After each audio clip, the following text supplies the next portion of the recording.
Yo, yo, yo, yo, yo, yo, yo. What's good with it, man?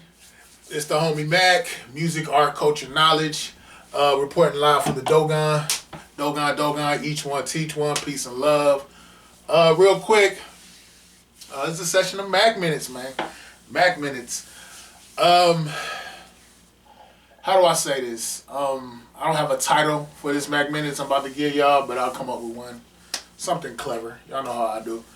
I want to talk about Russell Wilson. I guess there was some type of article, interview, something that surfaced that where Russell Wilson was essentially saying, you know, he's afraid of losing Sierra. That's one of his greatest fears. And admittedly, I know when it it seems like a lot of dudes. I admit that it seems like a lot of men become extremely triggered by Russell Wilson, specifically in context of his relationship with Sierra. Honestly, and then on the opposite end of that, Future is like disparaged. He's a piece of crap. He's a dog. What have you? Blah blah blah. So that seems to be the dialectic at play here. Russell Wilson, good guy, family man, husband type. Future, bachelor, player, dog ass dude, just no good. Those are the binaries at play here. And I think, honestly, I don't really think I don't think it's particularly that men have an issue with Russell Wilson in context of Sierra. I think what it is how it's like Russell Wilson has become like this poster child where it's like, you know, this is a good man. This is how you're supposed to be. He's on display. And it's almost like Russell Wilson is like this, again, he's like this poster child. He's the go-to. Be like Russell. Be like Russell. And then you got women saying like, you know, I need to pray the prayer that Sierra prayed so I can get a good man like she got a good man. And one thing I've noticed from all this is a lot of adults, male and female, men, women, a lot of us are still trying to overcome childhood trauma. And before you think I'm reaching, let me explain. I think a lot of guys, honestly, I think a lot of guys come up and they have a good nature, they have a good intent towards women, they want to be the good guy. And then something happens, they get smacked in the face. And they realize, well, wait a minute, you know, I thought that women wanted the good guy, but they go towards the cool guy that's a dog, which is Future. So it's like a lot of guys contextualize it like, dang, when I was in middle school, when I was in high school, when I was in college, like I was trying to be Russell Wilson, and y'all ain't want that. Y'all wanted to get with the cool dude who was known to be abusive, known to be a player, you know, had a criminal history. And it's like y'all wanted that. But now it's like y'all see Sierra, y'all see Russell Wilson, and it's like all of a sudden y'all want what we used to be, but we're Future now. And again, I think a lot of people are speaking, specifically men, speaking in context of their pain. You know, and I think a lot of them are projecting their traumas, their triggers, their bad experiences, and they're inserting that into Russell Wilson and Sierra's relationship. And I'm not gonna lie, when I hear some women speak of Sierra in relation to you know, her marriage to Russell Wilson, it's almost like they just want a man that is just gonna do thy bidding all the time. Like they want a man who they can kind of, you know, tell what to do, kind of run him. You know, and I don't know Russell Wilson personally. None of us, we don't know these people. But I think that the vibe that Russell kind of gives off is that he's somewhat passive. Not saying, I mean, he could be a total, Spartan warrior. I don't know, but his persona is just real chill, and it's almost like I see women define Russell in proximity to that, where it's like I just get a dude. I'll just get a dude to just anything I need him to do, anything I want him to do, he'll just cater to me. I ain't got to do nothing, and so I think in relation to that, it upsets a lot of men because they're sitting here thinking like, and I'm not gonna say when I say a lot of men, specifically red pill men, and I'll get into that whole red pill thing. But it's like, we were good guys. Y'all didn't want the good guys. And now we're not even sure if you really even want good guys or you just want a man you can control. Again, my thing is, this is not Russell Wilson's fault. This is not Sierra's fault. This is not Future's fault. We don't know what the heck is going on in their personal lives, honestly. And I think a lot of times we need to stop projecting our personal situations into other people's stuff, other people's situation, what they got going on. And I think we deify celebrities way too much. Way too much. We don't know what's really going on. But, I think it's kind of, I guess, human nature. You're going to look towards celebrities. They're going to be a reference point for a lot of pop culture, what we do, what we don't do, what we deem cool and uncool, whatever, societal norms. It is what it is. And I guess with this whole red pill thing, red pill basically being, I guess, kind of like the MGTOW movement, essentially, where it's just like a lot of men are like, you know what? The game is rigged. Forget this. Hypergamy is real. I think it's habistrophilia, which is like I think I'm pronouncing it right. Habistrophilia, where it's like women have more of an inclination towards men who are violent or hyper aggressive. So you got that going on with the hypergamy, and I think a lot of guys really come in like a lot of guys don't get the game. I think till they're older, and I think what they're told is like if I'm good, stand up guy, everything will be okay. And then it's like you get older, and it's like you get this rude awakening or the red pill, as they say, kind of like based off the Matrix, where it's like, no, there are women out here who are grimy. There are women out here that are vicious. There are women out here who are calculated. There are women out here that do not have. They're very much centered. They're very much self-centered, and don't care. And they use men. And on the other end of the spectrum, you got men who are the same way.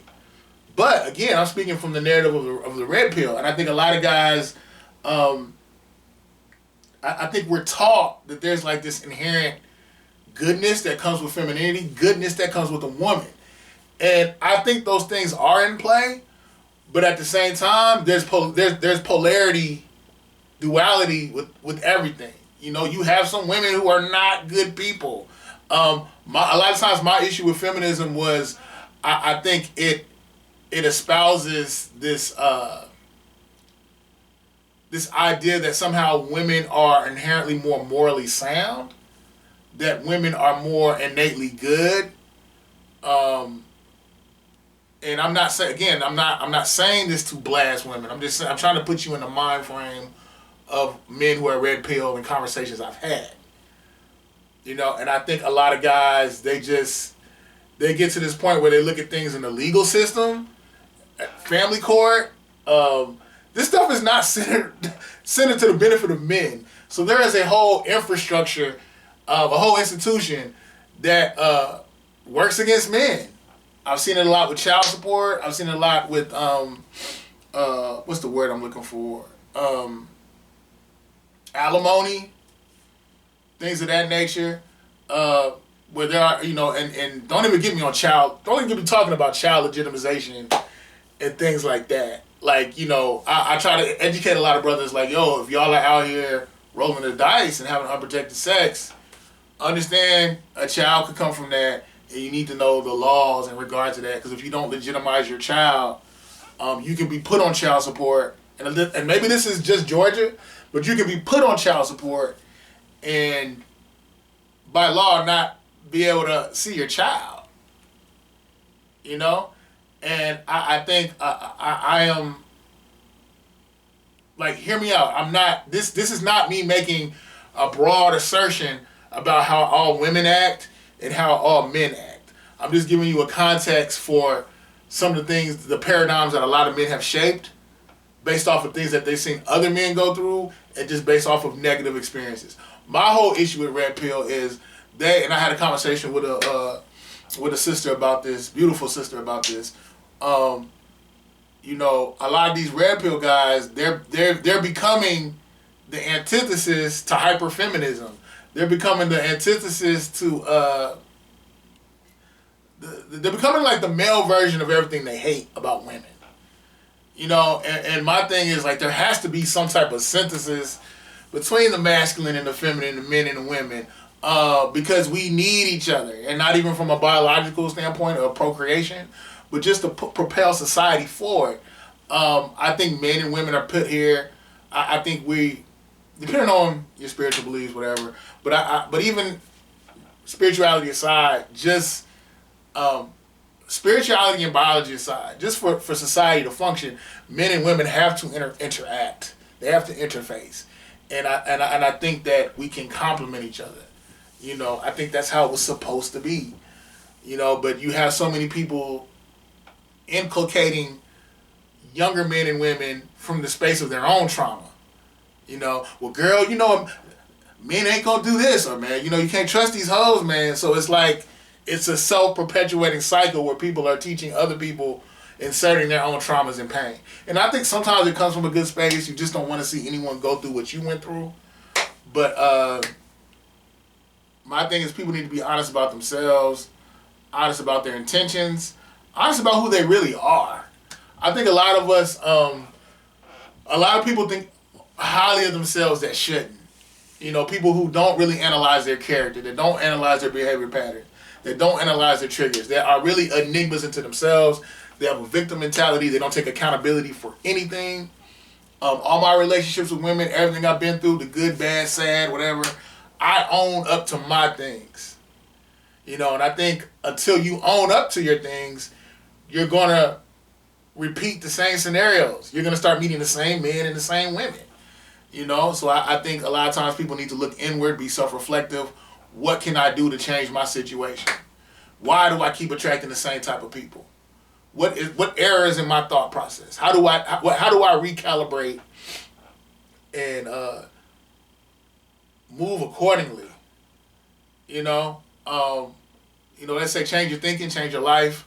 And I think, unfortunately, that a lot of us have been beaten down mentally by a lot of traumas, a lot of pain. We center ourselves around our pain. And it's like they say, the brain is wired to survive. So whatever we go through, you know, we're built for connection. But it's like, after a while, you develop these unhealthy patterns just to survive.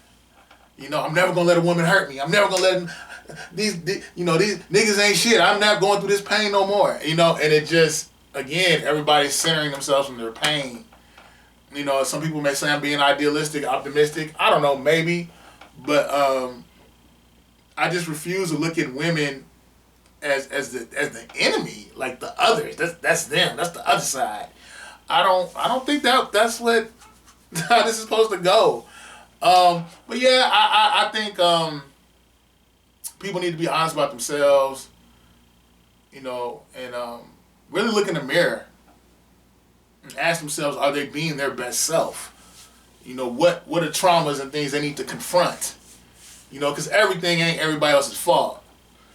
You know, hopefully, you know, people begin to learn from their pain, learn from their pain, become wiser, gain more wisdom, and self-reflect. You know, and adjust accordingly, finding their toxic traits, finding their shadow self, and moving accordingly. Move accordingly. Again, we don't know Russell Wilson. We don't know Sierra. We don't know Future. We don't know what's really going on. We don't know who did what.